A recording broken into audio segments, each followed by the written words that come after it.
David, before we get into the book and everything, what did you learn from that near-death experience, and how did that, it shaped your life by getting into what you're doing now, but what were you doing before that, and what else changed for you after that near-death experience?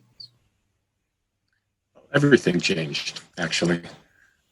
I had been a writer for a long time, had a master's degree in creative writing, got sidetracked by a bad back accident, ended up being a technical writer for what I thought would be a couple of years, ended up doing it for 10, and felt trapped in that position. Finally, went back to grad school to pick up where I'd left off to get a PhD in English. And while I was there was a medical malpractice, as it turned out, almost killed me. And it took me several years to come back from that.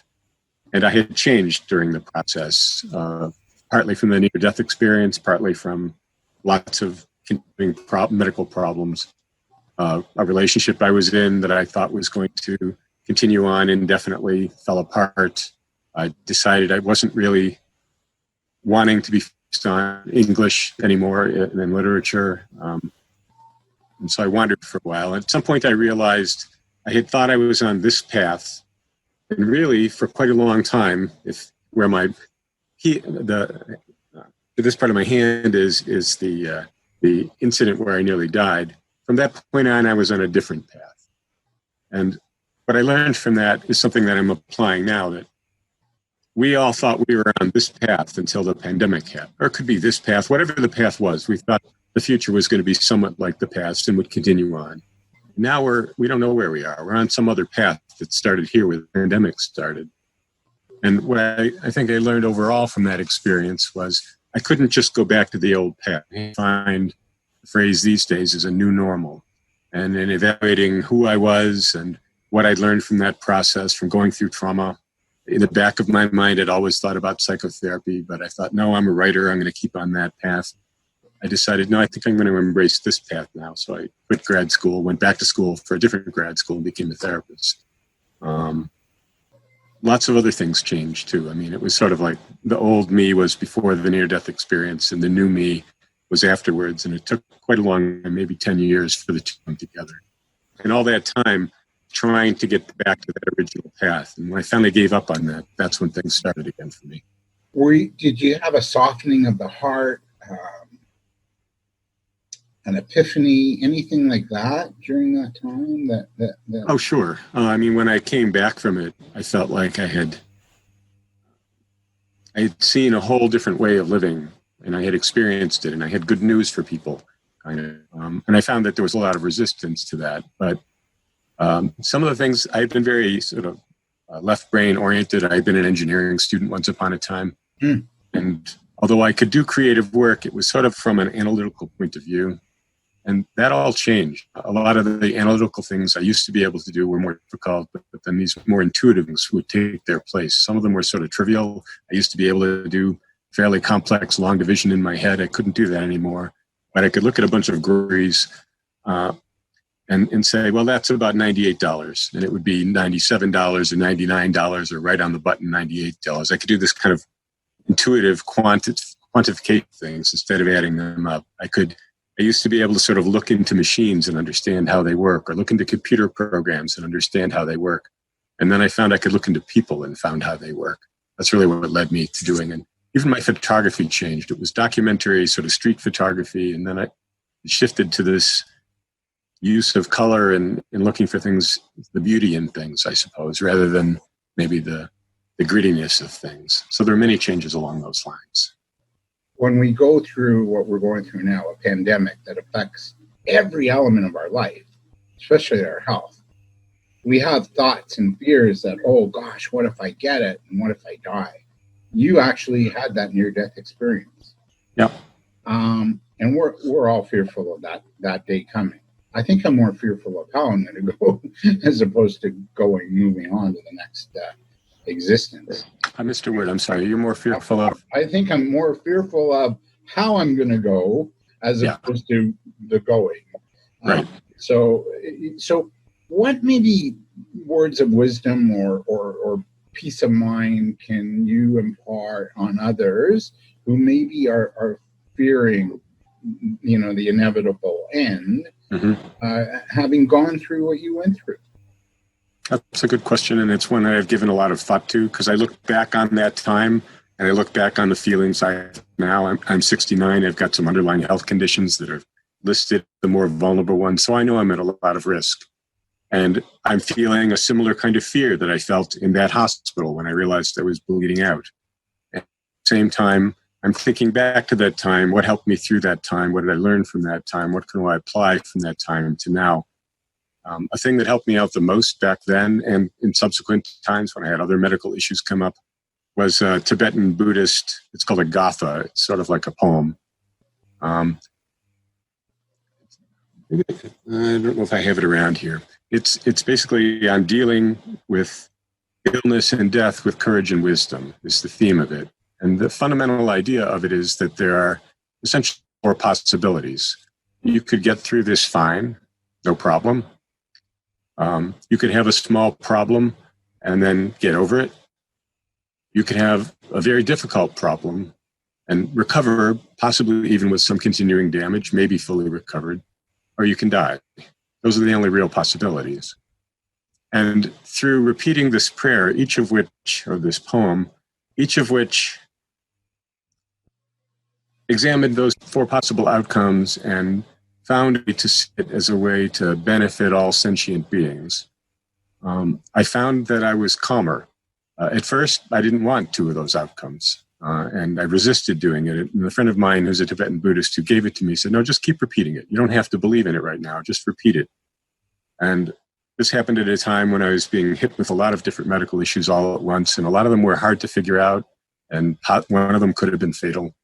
And I was frantically researching things on the internet and calling up places and trying to get different sorts of tests and basically freaking out. It was as picky as I'd been since the moment in the hospital. And there I only had 15 minutes to panic. I had lots of time to panic during this period. And I found that as I was accepting the outcome of a difficult death, but treating it as an experience rather than as a tragedy or a difficult illness that I struggle through, but it's also an experience. And I remembered the experience of recovering from the near-death experience and surgery and all complications after that, and how rich in a way that experience had been for me. I became calmer. I still didn't want either of those 2 outcomes, but I stopped researching things on the internet. I was just starting out as a therapist then. I started being able to really focus on my clients after a brief period of struggling with that. And then I just figured whatever is out there for me is already out there. And I just have to do the best I can to try to ensure the best outcome. Can't guarantee it. And that's the reality. So it all came down to acceptance of those possibilities, making my peace with them. And that's how I'm processing all this now. It's the same thing. The same process each of us goes through on an individual basis when we run into something very hard. And that's the gist of my book. Is similar to what, as a world, we are going through, as a nation we are going through, and as each of us is going through now. The only difference is at the time for me, it was just me. Now it's 7.2 million people going through the same thing at the same time. Yeah, 7.2 billion, by the way. Billion. I know. So your book came out about a year and a bit ago. Did you have a premonition, that we're going to go through what we're going through collectively, right now? Like, was there a... No, I was really surprisingly prescient. Yeah, I started this about 3 years ago. I think the stimulus for it was Donald Trump being president. I mean, I would wake up every morning, and I'm in Massachusetts. We're a liberal state, and I've been liberal my whole life. And I would just think, Donald Trump can't possibly be president. This is a crazy time. And then I thought, this is sort of an insane world now. How do you stay balanced in this? And at that time, I had a huge return of former clients and a huge amount of new clients wanting to come in for therapy. It was almost overwhelming. And I thought, I need to figure out how to get people through this and maybe give them something they can do on their own that they don't necessarily need a therapist for. So I started looking through the stages that people go through and that I have gone through, that my clients have gone through when they start out having a problem. Then at some point they realize they're out of balance. Then they sort of start to evaluate, what got me here and what can I do here? And they're still maybe freaking out. They might seek help at that point.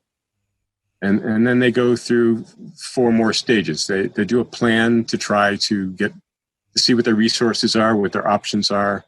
That I call the evaluation stage. Then from that plan, they start to see things they can implement. They identify people that can help them, things they can do, ways to either get back to their previous balance or preferably to get back to a better balance so they're more resilient.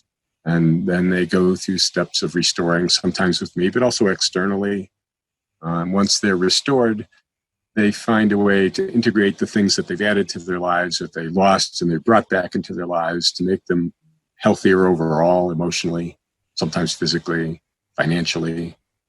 And then that's an integration stage. And then they have to have a way to check it out and make sure that they're keeping doing the things that got them back to balance in the first place.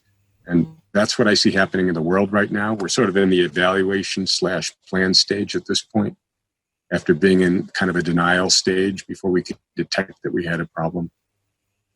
And at some point, we'll get back to restoring and integrating and maintaining, and we'll have a new balance. And hopefully it'll be a stronger one, be better prepared for things like this in the future. No, I'm with you.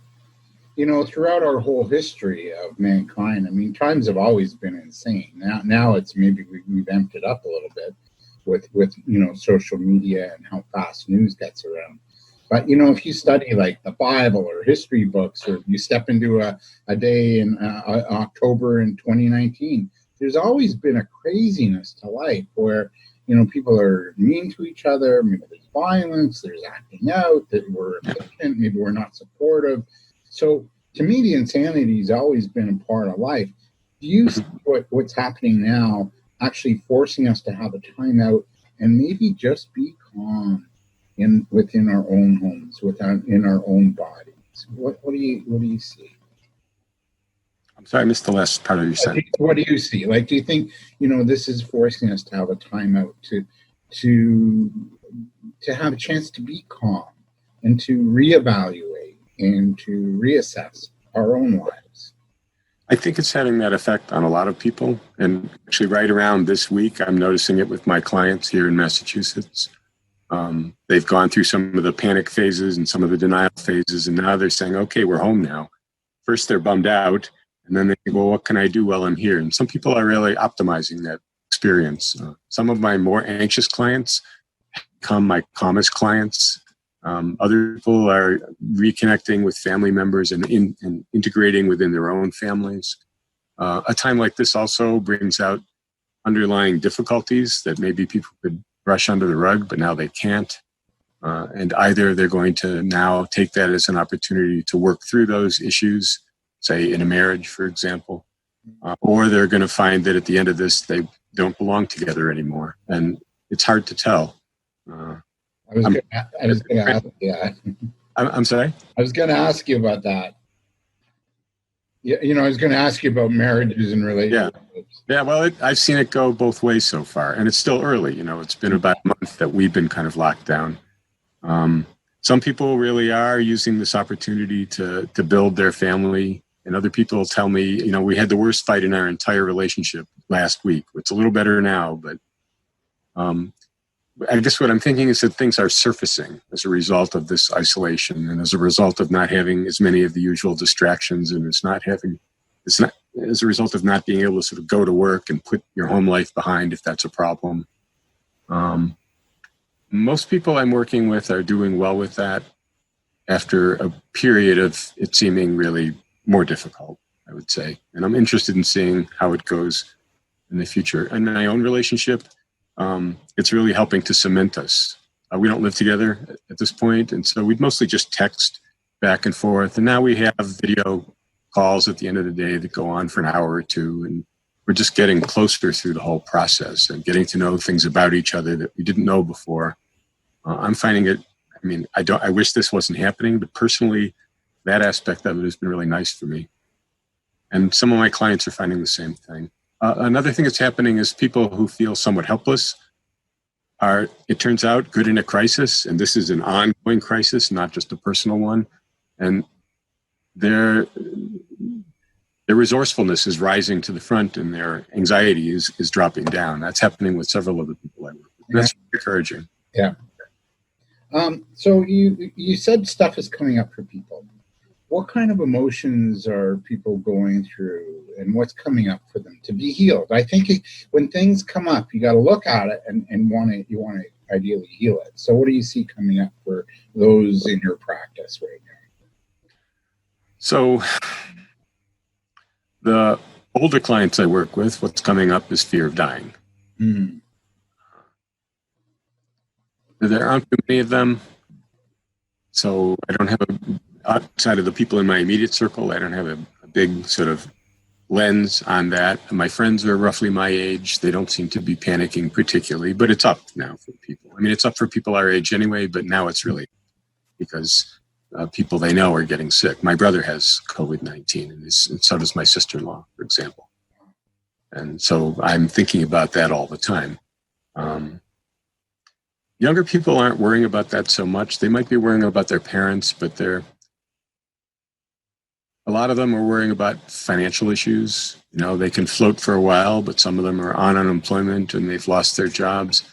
I'm encouraging them because often they're in jobs that don't work for them anyway. They're sort of the wrong thing or they're too low a level, and we've been talking about that in therapy.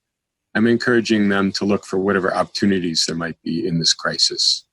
And often the opportunity is, here's a pause, like you were saying, and this is a chance where you can really focus on what you're going to be doing when this is more or less past and people are going back to work. And how can you, one of my clients is trying to move into interior design as a career. Well, interior designers are not going to be hiring for a while, but the interior designers that are working now don't have much to do either. And this is a good time to do informational interviewing and find out what goes on in that field and how do you get from being fresh out of school to working there, and which aspect of interior design. And several other of my clients are in a similar position with other fields or they're related fields. Things that are going to ramp up are things like communicating the way we're communicating now, and online learning that way and working at home. And so anybody that's connected to the computer business,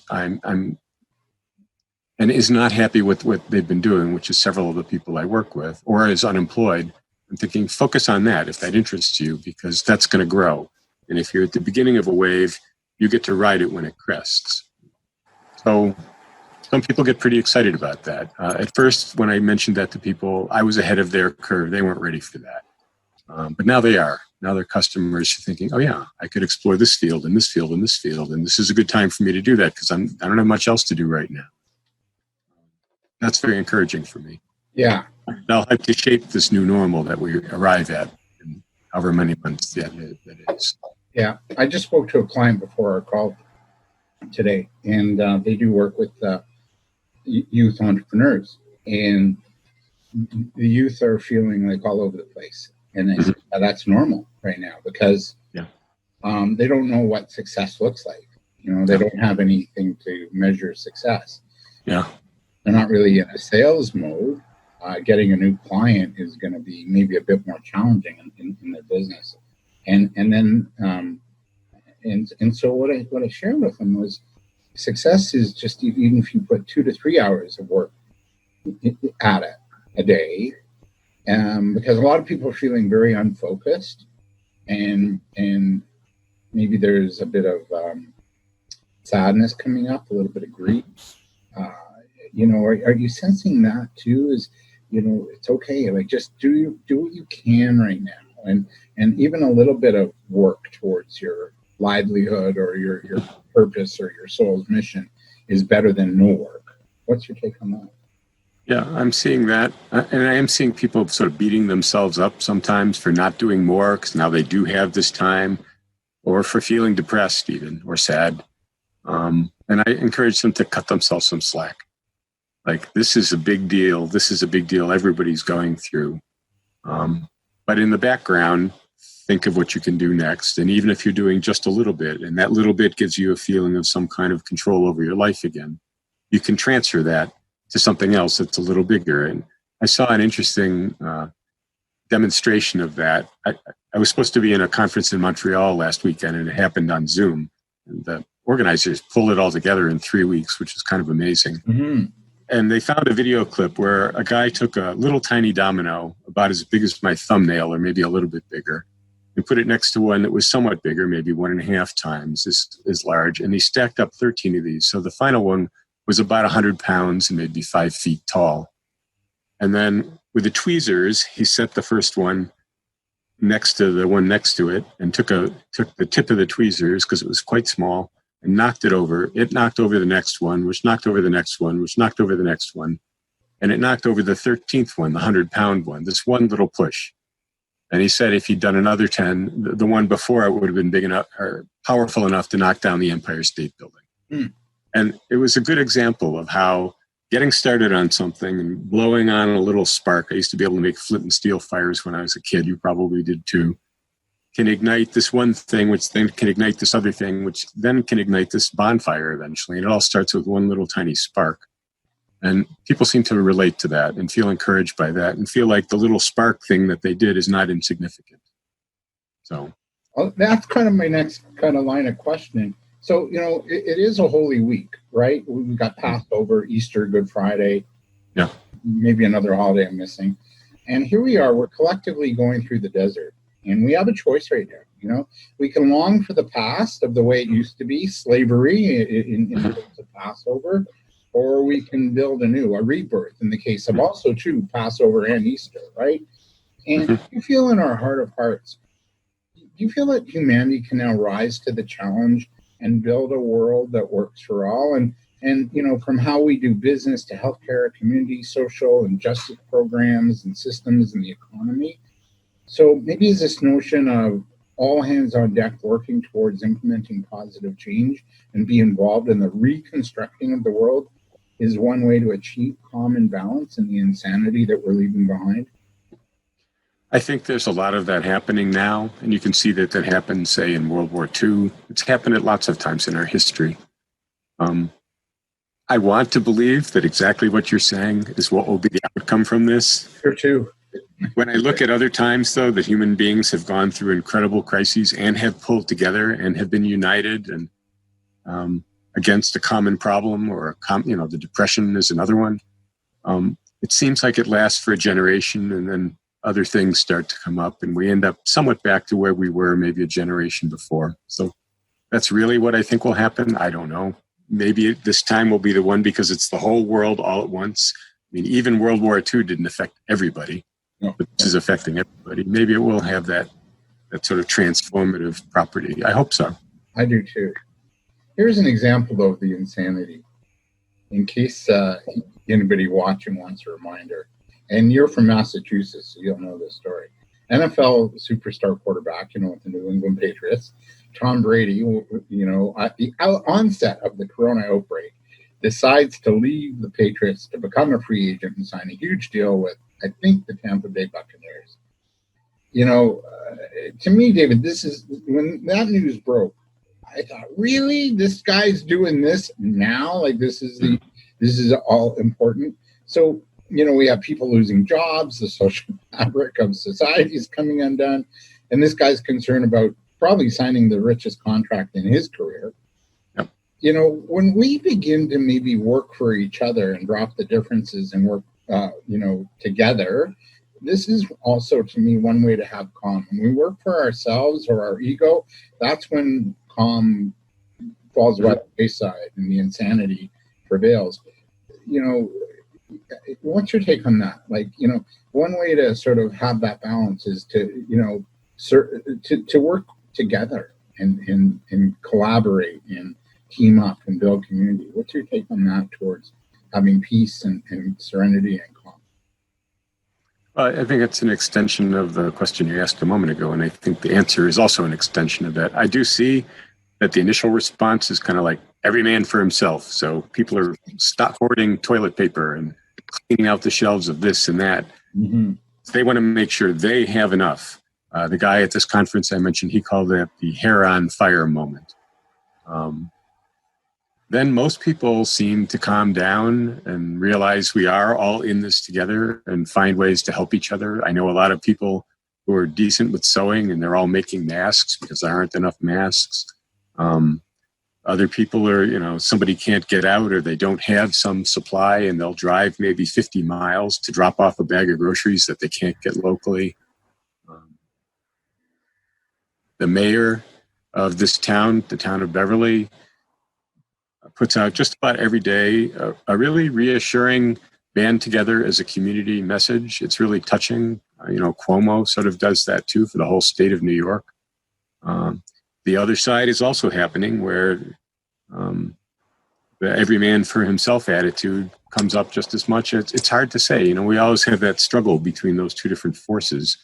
I'm hoping that one thing this will bring about as we struggle through it over time is that the banding together will win out over the every man for himself, and that will last. I'm with you.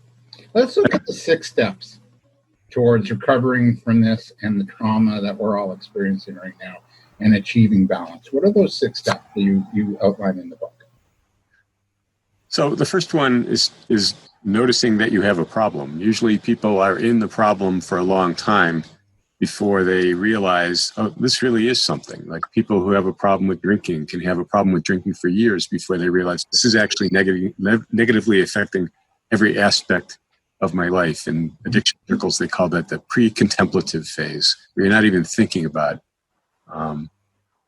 seeking any kind of treatment because you don't think you have a problem. We did that with the virus. I mean, the virus, both in China, they knew about it in November. They didn't do anything about it until January. We knew about it in January. We didn't really do anything about it until March. And that was a denial phase. Donald Trump was telling us that it's no big deal. It's the corona flu. Yeah, you said we'd be back in church tomorrow for Good Friday. Right. And so his administration and a lot of the whole nation, and I still see it happening around here. I still see, even though now it's not permitted, I see bands of people getting together and doing things like they used to do them. And some of those people are going to get sick, and some of those people are going to spread it to other people. Mm-hmm. So that's like before the 6 steps, there's this denial stage. And then suddenly you realize, oh, crap, something's wrong. I'm really tottering, and in this case, the whole country and the whole world. And that usually stops people in their tracks. And when they're stopped in their tracks, they try to figure out what happened. They try to figure out what their options are. They're still somewhat panicky. And I mean, that's when they wind up in my office, typically for an individual problem. They realize I need some kind of help. Maybe I should talk to a therapist, or maybe 6 of their friends have told them they should talk to a therapist. They can't, this is more than they can deal with. Then in the therapy context, the client and I will start to evaluate, how did you get here? What was behind it? What are your options at this point? People do that individually too. People that do that collectively. As a nation, we're doing that collectively. We're all reading and watching things and trying to figure out what's really going on. It's a shifting pattern. The CDC is trying to figure it out. Maybe the virus is transmitted this way. Maybe it's transmitted that way. Maybe this is a safe thing to do. Oh, maybe that's not quite so safe. But this thing we thought wasn't so safe, maybe that one's okay. It's all trying to be sorted out. That's sort of the evaluation stage that people go through individually. And now we're all going through. Once we get a pretty good understanding of what's happening, how it got there, we start to think about, well, where do we want to go from here? Can we go back to the way things were? Or are things going to change in some substantial way because we learned something about the world and ourselves that we didn't know before? And that I call the plan stage, where people look at their problems and they see what possibilities there are for resources. And they see what things they may even have to invent. They may see connections they might not have made before. A lot of people asking for help who have never had help before because they realize they need it. They're becoming vulnerable in ways they had never been vulnerable before. So in the planning stage, which we're not even entering yet, and we're on the cusp of entering it in terms of the coronavirus, the pandemic. From there, you go to the restore stage, where you do notice the things that can help you get back to balance. So some of that, say, in the financial markets, there's a constantly changing view of how much money it will take to try to support the economy so we don't have a depression. There's constantly shifting views of what kind of aid they need to give to individuals, to businesses, which ones are important, which ones are not so important. And then some of those things will start to be implemented, and the same thing medically. So, I mean, it's sort of terrible, but in the state of Massachusetts, there are now rules for triage. So if someone comes in and they're my age and they're probably going to die from it. And somebody comes in who's got a bad case, but if they get the right kind of treatment, they'll make it. And maybe they're 10 years younger than me or 20 years younger than me. The treatment's going to go to them. They're just going to try to make me comfortable, just like in a battle situation. Mm. And that needs to be done. And I think that triage approach is happening more on a global level too, not just medically. Like, what are the things that, we just have to let those go for now, because it would take too much energy to put into that to restore it. These other things we don't have to pay so much attention to because they're going to be okay on their own. These are the things where we need to optimize our approach, whether it's financially or it's medically or it's handling the food supply, things like that. That's the first phase of the restore stage that I think we're going through, all of us. And in individual lives, it's what are the things I can do right now that will make my life feel normal and controllable, even if it's a different normal. I think about the movie, what's it called? A Beautiful Life. I think it was Robert Benigni, the one where he found a way to have his son believe that he's in a normal life while they're in a concentration camp. Mm-hmm. Beautiful movie. It's a work of imagination, of course, but in some way we have to find a way to find alternatives to what we used to do that made us feel normal and balanced, that work in this new context. And it will shift and evolve, and we have to be sensitive to how it will shift and evolve as we finally get to the point where we are restored. And that's, I think, the process that we're going through in the next few months as a nation, but also individually, as a world, but also individually. I don't know if that quite answers your question, does it? It did. And I want to thank you for this. I have more questions I want to ask you, but our next guest is here. This is your website. It's davidbookbinder.com. And also your book's available on Amazon as well. So I'll just share that. There it is. And The Art of Balance, Things Sane in an Insane World. I really appreciate this, David. Thank you. It's been a pleasure. I should also add, I'm making a course out of the book, and I'm going to try to make just maybe a half-hour version of a lot of what we just talked about and put that out as a free course, trying to use this system to work through what's going on now in the pandemic. I'll probably post it on udemy.com. I think I'm going to call it Bring the Art of Balance, and the subtitle will have something to do with, finding your balance in a global crisis, not just staying sane in an insane world. Yeah. And, that could be your legacy, like in case this happens again down the road, right? So, yeah. I appreciate this. Well, it's been great.